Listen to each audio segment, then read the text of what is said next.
Please ভাইয়া, যেতে দাও আমাকে। তুমি আমাকে এখানে তুলে কেন এনেছো?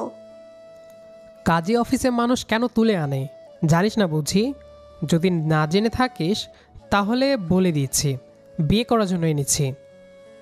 কি যাতা বলছো তুমি ভাইয়া? বিয়ে করার জন্য এনেছো মানে? আমি তো তোমার বোন হই। তুই আমার আপন বোন না তিশা, তুই আমার খালাতো বোন। আর খালাতো বোনের সাথে বিয়ে ইসলামের দৃষ্টিতে জায়েজ আছে। তাই বেশি কথা না বলে কবুল বল। কিছুতেই আমি পারবো না তোমাকে বিয়ে করতে। আমি সব সময় তোমাকে ভাইয়ের নজরে দেখে এসেছি। এখন আমি তোমাকে বিয়ে কিভাবে করব? এই কথা বলে তিশা চলে যেতে নিলেই আমি তার হাতটি নিয়ে ধরলাম। তারপরে ওর হাত ধরে টান দিয়ে অফিসের ভেতরের রুমে নিয়ে গেলাম, যেখানে কোনো লোকজন নেই, ফাঁকা। তিশা রুমের চারপাশে চোখ বুলিয়ে বলল, তুমি আমাকে এখানে কেন নিয়ে আসলে? এখানে তো কোনো লোকজন নেই। তোকে এখানে আদর করতে এনেছি সোনা। তোর তো বিয়ে করার ইচ্ছে নেই, তাই বিয়ে ছাড়াই আগে বাসর করে নেই। কি বলছো তুমি এসব যাতা? আমি কিন্তু খালাকে সব বলে দিব। বলে দিতে হবে না, বিয়ে করে বাড়ি গেলে এমনি সবাই দেখতে পাবে। আমি কিছুতেই বিয়ে করব না তোমাকে। তোমাকে আমার একদম পছন্দ না। তিশা এই কথা বলার সাথে সাথে ওর হাত ধরে টান দিয়ে নিজের কাছে নিয়ে আসলাম। তারপরে তার ঠোঁটে ঠোঁট ডুবিয়ে দিলাম। তিশা শটফট করতে লাগলো, কিন্তু আমি ওর কোনো কথা না শুনে আরও নিজের সাথে চেপে ধরলাম। প্রায় দীর্ঘ 10 মিনিট পরে ঠোঁট ছেড়ে দিলাম। তারপর বললাম, দেখ, ভালোই ভালোই বিয়েতে রাজি হয়ে যা, না হলে কিন্তু বাকি কাজটাও সেরে ফেলবো। তুমি কিন্তু আমাকে জোর করছো ভাইয়া। আমি কিন্তু এর শোধ তুলবো। যা করার করিস, আগে বিয়েটাও তো কর, আর না হলে কিন্তু। তিশা আর কথা বাড়ালো না, আমার কথাই রাজি হয়ে গেল। ও জানে আমার কথা না শুনলে এর ফল কি হতে পারে। সত্যি সত্যি বাসর করে ফেলব। কাজী আমাদের বিয়ে পড়িয়ে দিল। সাথে আমরা 3-4 জন বন্ধু ছিল সাক্ষী হিসেবে। আমাদের বিয়েটা ভালোই ভালোই হয়ে গেল। আমি তিশাকে নিয়ে আমাদের বাড়িতে আসলাম। কলিং বেল চাপ দিতেই মা এসে দরজা খুলে দিল। মা দরজা খুলতেই তিশা হুমড়ি খেয়ে মাকে জড়িয়ে ধরল। তারপর কেঁদে কেঁদে বলল, খালামণি, আমার সব শেষ হয়ে গেল। তোমার ছেলে আমাকে জোর করে বিয়ে করেছে। এ কথা শুনে মা হতভম্ব হয়ে দাঁড়িয়ে রইল। আমি তিশাকে জোর করে বিয়ে করেছি এটা তো মা ভাবতেই পারছে না। মা আমার দিকে চোখ গরম করে তাকালো। আমিও অবুঝ শিশুর মতো মাথা নিচু করে রইলাম। মা এসে আমার কান ধরে বলল, বাদর ছেলে, বেশি পাকা হয়েছিস না? তোর সাহস কি করে হলো এইটুকু একটা পিচ্চি মেয়েকে জোর করে বিয়ে করতে? তিশা মা এখনো কত ছোট।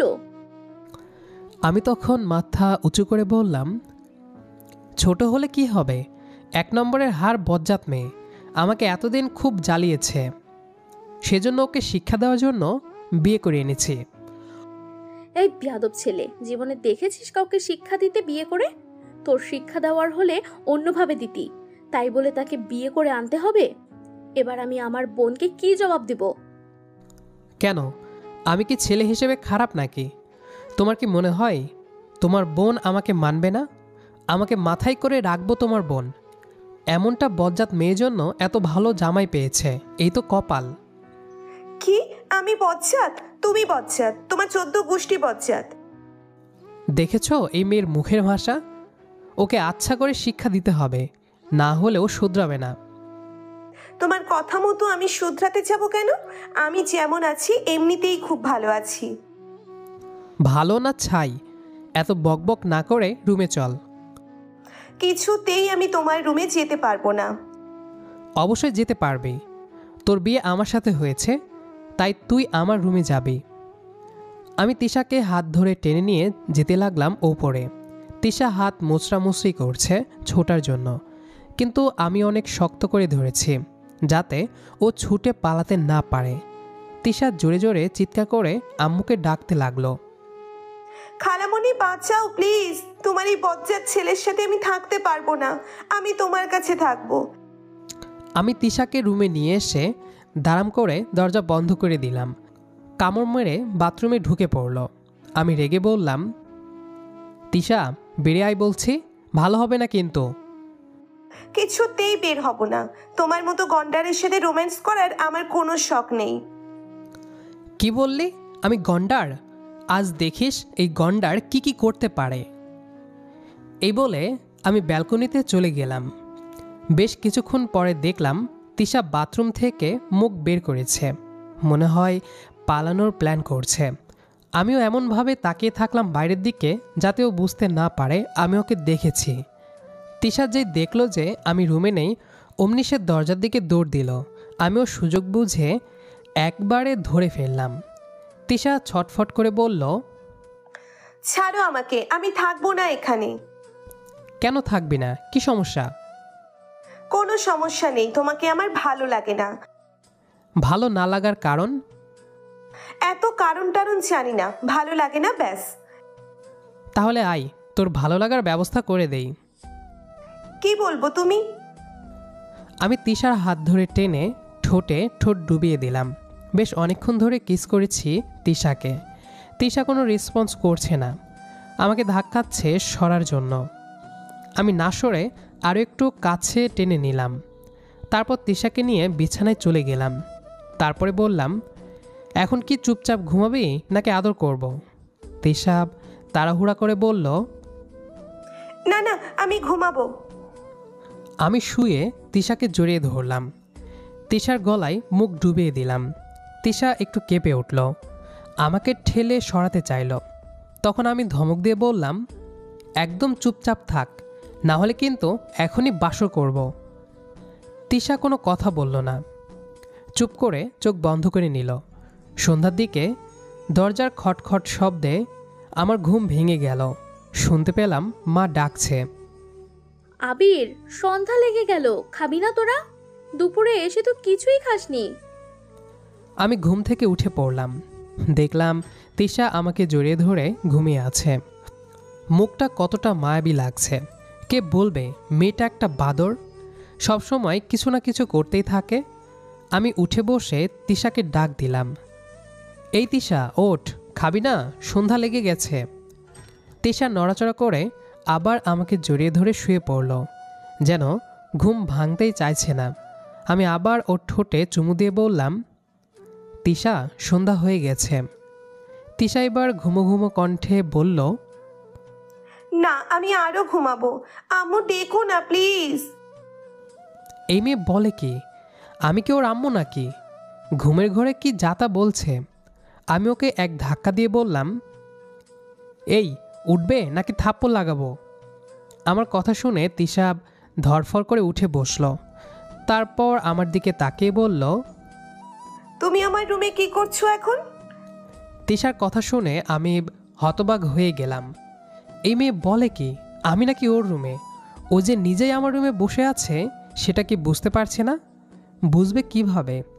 ঘুম আসলে তার দেশ দুনিয়া ঠিক থাকে না, সে আবার কিভাবে টের পাবে? আমি ওর মাথায় একটা চটকান লাগিয়ে বললাম, আরে গাধি, আমি তোর রুমে না, তুই আমার রুমে। তুই কি ভুলে গেছিস আমাদের আজ বিয়ে হয়েছে? তিশা আমার দিকে ভুরুকুচকে তাকিয়ে বলল, ওটাকে তুমি বিয়ে বলছো কেন? তুমি আমাকে জোর করে বিয়ে করেছো, আমি এই বিয়ে মানি না। তোকে মানতে হবে না, ফ্রেশ হয়ে আয়, খেতে যাব। তিশা আমার দিকে একটা মুখ ভেঙচি কেটে বিছানা থেকে নেমে গেল। তারপর বাথরুম থেকে ফ্রেশ হয়ে আসলো। ও আসতেই আমিও চলে গেলাম বাথরুমে। তারপর ফ্রেশ হয়ে এসে খেতে গেলাম নিচে। গিয়ে দেখলাম তিশা মায়ের কাছে বসে ন্যাকামি করে কান্না করছে আর বলছে, জানো খালা, তোমার ছেলে আমাকে ভয় দেখিয়ে বিয়ে করছে। বলছে আমি ওনাকে বিয়ে না করলে আমাকে মেরে ফেলবে। কি বললি? আবির এসব করেছে? আমার ছোট মেয়েটাকে এত বড় ভয় দেখিয়েছে? হ্যাঁ খালামণি, তবে আর বলছি কি, আর একটু হলে তুমি হার্ট অ্যাটাক করে মরেই যেতাম। আমি এইটুকু পিচ্ছি একটা মেয়ে, আর আমাকে মৃত্যুর ভয় দেখায়। আমার এইটুকু হৃদয় এত বড় কথা সহ্য করতে পারে বলো? না না, কিছুতেই না। ইস, আমার সোনা মেয়ে, খুব ভয় পেয়েছিস তাই না? হ্যাঁ খালামণি, খুব ভয় পেয়েছি। দেখো আবার বুকের মধ্যে এখনো ধরপড় ধরপড় করছে। হয়েছে তোর নাটক। মা, আমাকে খেতে দাও, ওই বাদরের কথা না শুনে। দেখছো খালামণি, তোমার সামনেই আমাকে কি সব বলছে। এখন বুঝতে পারছো তো তুমি না থাকলে আমার কি করবে? যেমন কুকুর তেমন মুগুর, জানিস তো। তাই বেশি বকবক না করে খেতে বস। মা, আমাকে খেতে দাও। মা আর কথা না বাড়িয়ে আমাকে খেতে দিল। তারপর তিশাকে নিজের হাতে খাইয়ে দিতে লাগলো। এটা দেখে আমি বললাম, এটা কি মা, নিজের ছেলেকে খাইয়ে না দিয়ে এই বাদরটাকে খাইয়ে দিচ্ছ কেন? দিয়েছে, বেশ করেছে। তোমার এত জলে কেন? তোকে তো আমি। আরে বাবা, হয়েছে, এবার থাম তোরা। আর একটা কথা বললে আমি এখান থেকে চলে যাব। তখন যত পারিস ঝগড়া করিস। মায়ের কথা শুনে আমরা দুজন চুপ হয়ে গেলাম। তিশাও চুপচাপ ভদ্র মেয়ের মতো খেতে লাগলো। খাওয়া শেষ করে তিশা আম্মুকে বলল, খালামণি, আমি তোমার সাথে ঘুমাবো। এটা হয় না মা, বিয়ে হলে স্বামীর সাথেই ঘুমাতে হয়, না হলে অমঙ্গল। কিন্তু খালামণি। কোনো কিন্তু নয় সোনা, আবিরের সাথে ওর রুমে গিয়ে শুয়ে পড়ো। সারাদিন তো আমি থাকবোই তোমার সাথে, কিন্তু রাতে তুমি তোমার স্বামীর সাথে ঘুমাবে। তিশা আর কোনো কথা না বলে ধুমধাম পা ফেলে উপরে চলে গেল। আমিও হাত ধুয়ে চলে আসলাম নিজের রুমে। এসে দেখি তিশা ফোনে কথা বলছে কারো সাথে। আরে বান্ধবী, আর বলিস না, এক গাধা আমাকে জোর করে তুলে এনে বিয়ে করছে। এখন আমি এই জায়গার সাথে সংসার কিভাবে করব বলতো? গাধা কিভাবে কোনো মানুষকে তুলে নিয়ে আসতে পারে, আমাকে সেটা বোঝা আগে। আরে বাল, গাধারূপী মানুষ, দেখতে মানুষের মতো হলেও মানুষ তো না। এর সাথে আবার সংসার করে কিভাবে?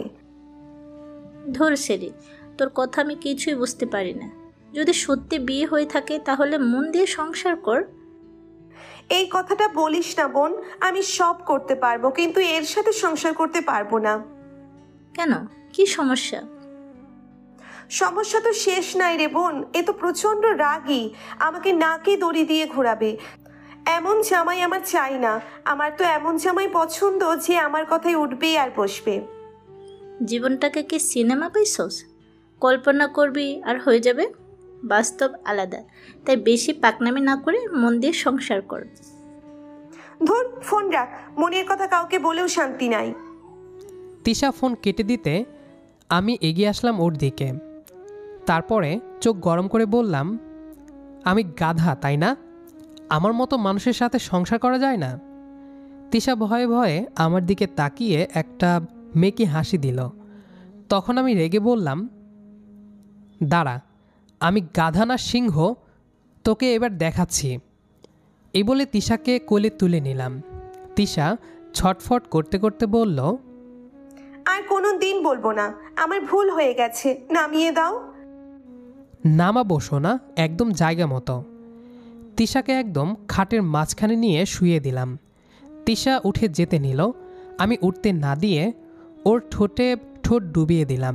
কিস করতে থাকলাম অনেকক্ষণ ধরে। তারপর ওর জামার ভেতর হাত ঢুকিয়ে দিলাম। তিশা শটফট করে কেঁপে উঠল, আমাকে সরাতে চাইল। কাঁপা কাঁপা কণ্ঠে বলল, আমার ভয় করছে ভাইয়া, প্লিজ সরে যাও। প্রথম প্রথম সবাই একটু ভয় পায়, পরে আর ভয় লাগবে না। প্লিজ ভাইয়া সরে যাও, আমি কিন্তু কেঁদে দিব। কাঁদ, আমি কি বারণ করেছি? কিন্তু তোকে বাঁচাতে কেউ আসবে না। সবাই জানে আজ আমাদের বাসর, আর বাসরাতে নিশ্চয়ই কান্না করে লাভ হবে না।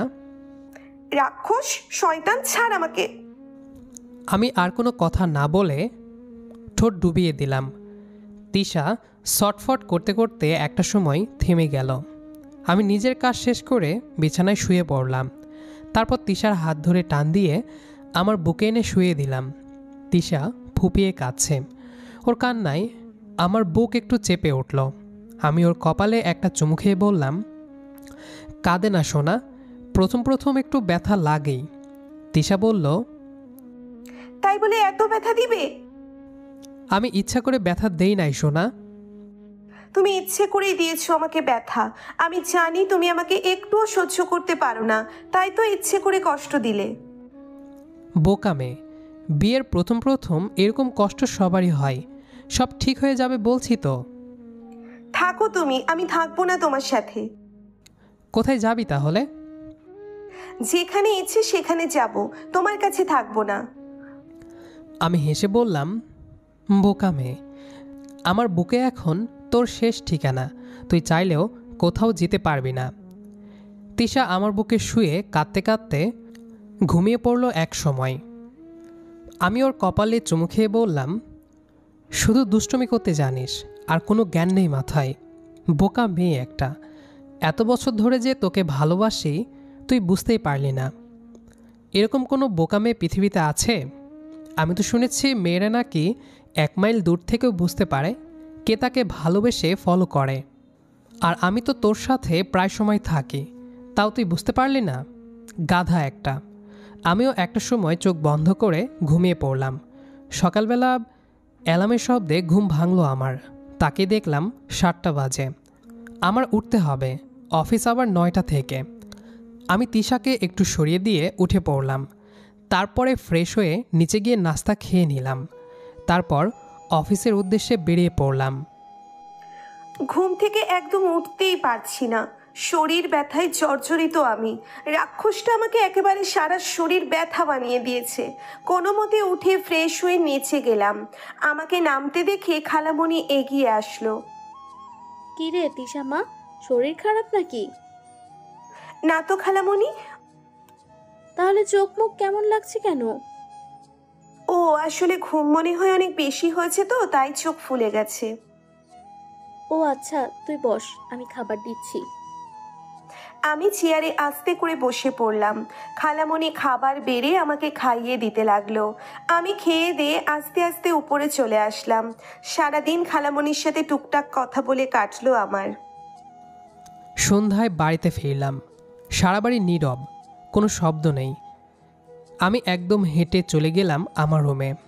দেখলাম তিশা বেডে বসে বসে ফোন চালাচ্ছে। আমাকে দেখে একটা মুখ ভেঙচি দিল। আমিও মুচকি হেসে ওর দিকে এগিয়ে গেলাম। তারপরে ব্যাগ থেকে পেইন কিলার আর প্রয়োজনীয় ওষুধটা খাইয়ে দিলাম। তিশা ওষুধটা খেয়ে বলল, হয়েছে হয়েছে, আর দরদ দেখাতে হবে না। নিজে ব্যথা দিয়ে আবার মলম লাগাতে এসেছে। আরে সোনা, ব্যথাও আমি দিব, মলমও আমি লাগাবো। এরপর বল, শরীর ঠিক আছে তো? একদম ঠিক আছে, আমার আবার কি হবে? ও তাই নাকি? তাই তো ছেড়ে দাও বলে চিল্লাচ্ছিলি। আমার কথা শুনে তিশা একটু লজ্জা পেল। আমি বুঝতে পারলাম ও লজ্জা পাচ্ছে, তাই ওকে আর লজ্জা না দিয়ে ফ্রেশ হতে চলে গেলাম।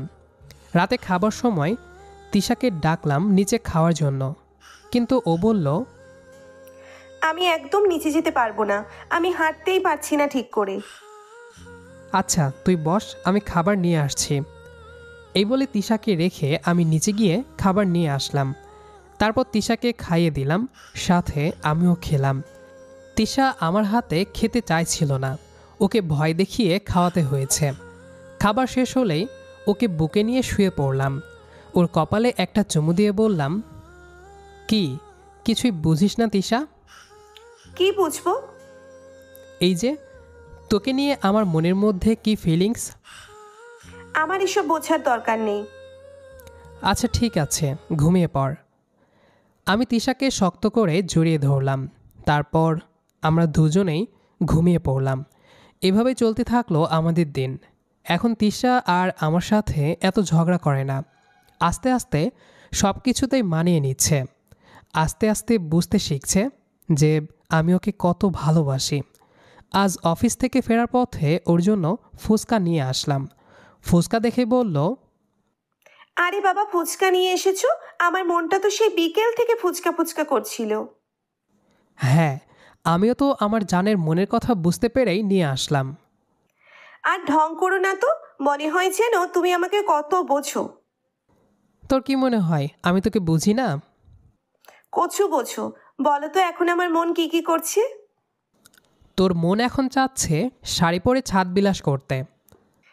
আরে বাবা, তুমি কিভাবে বুঝলে? বোঝা যায় সোনা, কাউকে মন থেকে ভালোবাসলে তার মনের কথাও বুঝতে পারা যায়। ঠিক আছে, তাহলে আমরা ফুচকা খেয়ে নিই, তারপর ছাদে যাব। আচ্ছা ঠিক আছে। তিশা খুশি মনে ফুচকা খেতে বসলো। তারপরে ফুচকা খেয়ে শাড়ি পরে রেডি হয়ে নিল। আমি তিশাকে কোলে তুলে ছাদে নিয়ে গেলাম। তারপরে ছাদের দোলনায় ওকে বসিয়ে দিলাম। এখন বল কেমন লাগছে? তিশা চারপাশে তাকিয়ে অবাক হয়ে গেল, কারণ পুরো ছাদটাই সাজানো হয়েছে নানা রকম সুন্দর সুন্দর ফুল আর বেলুন। তিশা উচ্ছ্বাসিত হয়ে বলল, আরে বাবা, ছাদ এত সুন্দর করে সাজানো কেন? তোর জন্য। আমার জন্যে কেন? আজকে কি? আজ তোর জন্মদিন। শুভ জন্মদিন জানটা। আমি তো ভুলেই গেছিলাম আজ আমার জন্মদিন। তুমি কিভাবে মনে রাখলে? কাউকে ভালোবাসলে তার ছোট ছোট মুহূর্তগুলো মনে রাখতে হয় সোনা, তার মুখে একটু ছোট্ট হাসি দেখার জন্য। এবার বল কেমন লাগছে? অসাধারণ হয়েছে। আমি তো ভাবতেই পারছি না তুমি আমার জন্য এত সুন্দর করে সাজিয়েছো। তোর জন্য সাজাবো না তো কার জন্য সাজাবো? সব তো তোর জন্যই। তারপর তিশার সাথে গিয়ে কেকটা কাটা হলো। তিশাও আনন্দিত হয়ে কেকটা কাটলো। তারপরে আমরা ছাদে বসে অনেকক্ষণ গল্প করলাম। তারপর তিশাকে কোলে তুলে ঘরে নিয়ে আসলাম।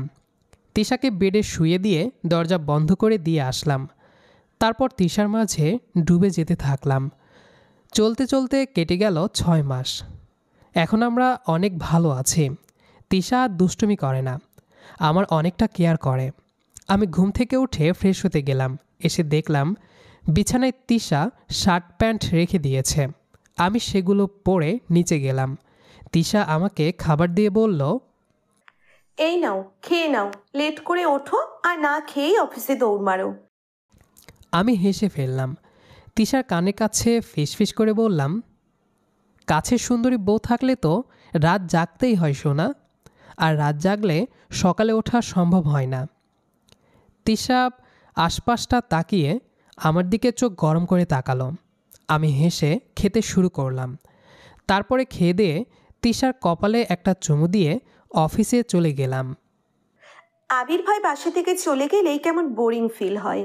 আগে ওনাকে একদম সহ্যই করতে পারতাম না, আর এখন ওনাকে না দেখলে ভেতরটা ছটফট ছটফট করে। এমন কেন লাগে আমার? আমি কি ওনাকে ভালোবেসে ফেলেছি? হয়তো ভালোবেসে ফেলেছি। উনি তো এখন আমার স্বামী, আর স্বামীকে ভালোবাসা তো জায়েজ। আমার মনে হয় সারাক্ষণ ওনাকে জড়িয়ে ধরে বসে থাকি, ওনার সাথে নানা রকম গল্প করি। উনি বাসায় থাকলে সারাক্ষণ মনে হয় ওনার আশেপাশে ঘুরঘুর করি। এমন কেন লাগে জানি না, হয়তো এটাই ভালোবাসা। অফিস থেকে আসলাম রাত 8টায়। তিশার জন্য সুন্দর একটা শাড়ি নিয়ে এসেছি, কিন্তু শাড়িটা না দেখিয়ে লুকিয়ে রাখলাম। ফ্রেশ হয়ে তিশার সাথে খেয়ে নিলাম। তারপর রুমে এসে দরজা বন্ধ করে দিলাম। এবার শাড়ির ব্যাগটা তিশার দিকে বাড়িয়ে দিয়ে বললাম, এটা পরে আয় তো। তিশা আমার দিকে তাকিয়ে বলল, কি আছে এটাতে? খুলেই দেখ। তিশা প্যাকেটটা খুলে দেখে বলল, ও মা, এ তো শাড়ি, অনেক সুন্দর শাড়িটা। তোর পছন্দ হয়েছে? হ্যাঁ, অনেক পছন্দ হয়েছে। যা তাহলে পরে আয়। এখন এত রাতে শাড়ি পরবো? হ্যাঁ, আমার দেখতে ইচ্ছে করছে। তিশা কোনো কথা না বলে প্যাকেটটা নিয়ে বাথরুমে চলে গেল। তারপর কিছুক্ষণ পরে শাড়িটা পরে বেরিয়ে আসলো। আমি তিশার দিকে মুগ্ধ হয়ে তাকিয়ে রইলাম। তারপর ড্রেসিং টেবিলের সামনে বসিয়ে ওকে হালকা পাতলা সাজিয়ে দিলাম।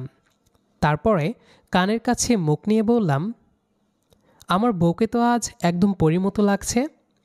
আমার কথা শুনে তিশা অনেকটা লজ্জা পেল। আমি হঠাৎ করে তিশাকে কোলে তুলে নিলাম। তিশা ভয় পেয়ে আমার গলা জড়িয়ে ধরে বলল, আরে কি করছো? পড়ে যাবো তো। একদম পড়বি না, আমার গলা জড়িয়ে ধরে রাখ। তারপর হাঁটতে হাঁটতে বিছানার মাঝখানে নিয়ে শুইয়ে দিলাম। তারপর নিজেও তিশার পাশে শুয়ে পড়লাম। ওকে আমার বুকে নিয়ে বললাম, তুই কি এখনও আমাকে মেনে নিতে পারিসনি? তোমার এমন কেন মনে হলো? এখনও তো বলিস নাই আমাকে ভালোবাসিস। সব কথা কি মুখে বলতে হবে? সব কথা মুখে বলতে হয় না, কিন্তু মাঝে মাঝে অপর মানুষটাকে খুশি করার জন্য বলতে হয়। যেমন আমি তোকে বারবার বলি আমি তোকে ভালোবাসি, তুই তো একবার হলেও বলতে পারিস। হ্যাঁ, আমিও তোমাকে ভালোবাসি। আমি আর এক মুহূর্ত দেরি না করে তিশার ঠোঁটে ঠোঁট ডুবিয়ে দিলাম, যেন অনেক দিনের কাঙ্ক্ষিত জিনিসটা পেয়ে গেলাম। আস্তে আস্তে তিশাকে ভালোবাসার জোয়ারে ভাসিয়ে নিয়ে যেতে লাগলাম। আমাদের ভালোবাসার সংসার যেন আবার নতুন করে শুরু হলো। তো দর্শক বন্ধুরা, দেখতে দেখতে আমরা প্রায় গল্পের শেষ প্রান্তে চলে এসেছি। তো আমাদের আজকের গল্পটি আপনাদের কাছে কেমন লেগেছে সেটা অবশ্যই কমেন্ট করে জানাবেন। তো দেখা হচ্ছে আবারও নতুন কোনো গল্প নিয়ে, সেই পর্যন্ত আমাদের সাথেই থাকবেন। আর আমাদের আজকের গল্পটি যারা শেষ পর্যন্ত শুনেছেন তাদের সবাইকে অসংখ্য ধন্যবাদ।